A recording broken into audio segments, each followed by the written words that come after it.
శతకోటి దరిద్రాలకు అనంత కోటి ఉపాయాలు అంటారు. మేము మా కాలేజీ డేస్ దాకా కూడా ఆయిల్ కొనడం అంటే క్యాన్ పట్టుకుని వెళ్ళేవాళ్ళం. చిల్లర కొట్టుకు వెళ్ళి ఆయిల్ కొనుక్కోవడానికి క్యాన్ పట్టుకుని వెళ్ళేవాళ్ళం, లేకపోతే గిన్నె పట్టుకుని వెళ్ళేవాళ్ళం, లేకపోతే డబ్బా పట్టుకుని వెళ్ళేవాళ్ళం.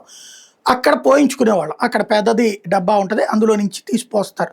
కేజీ అన్నటువంటి దానికి ఒక రకమైనటువంటిది. తర్వాత మళ్ళీ కాటాలో కూడా పెట్టి చూపెడతారనమాట. అట్లా నడిచేది. అయితే ఆ తర్వాత కాలంలో ఈ ప్యాకింగ్‌ల సిస్టమ్, ప్యాకెట్ల సిస్టమ్ వచ్చాక రేట్లు పెంచడంతో పాటు క్వాంటిటీ తగ్గించారు. ఈ కేజీకైతే ఇంత పన్నుంటదంటే 950 గ్రాములు, 850 గ్రాములు. ఇప్పుడు మనం ఆయిల్ ప్యాకెట్ పట్టురా అంటాం.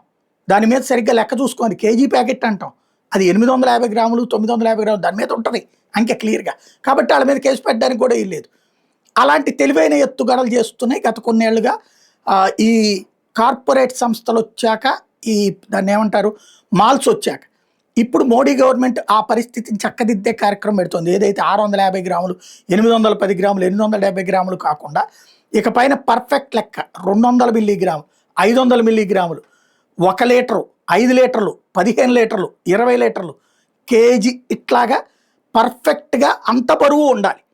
కేజీ అంటే 850 గ్రాములు కాదు. ఆ సిస్టంలోకి కొత్తగా తీసుకొస్తున్నారు. స్టాండర్డ్ ప్యాక్ సైజెస్‌కి సంబంధించి మోడీ గవర్నమెంట్ క్లియర్ ఆర్డర్‌లు వేస్తుంది. త్వరలో అమల్లోకి వస్తుంది.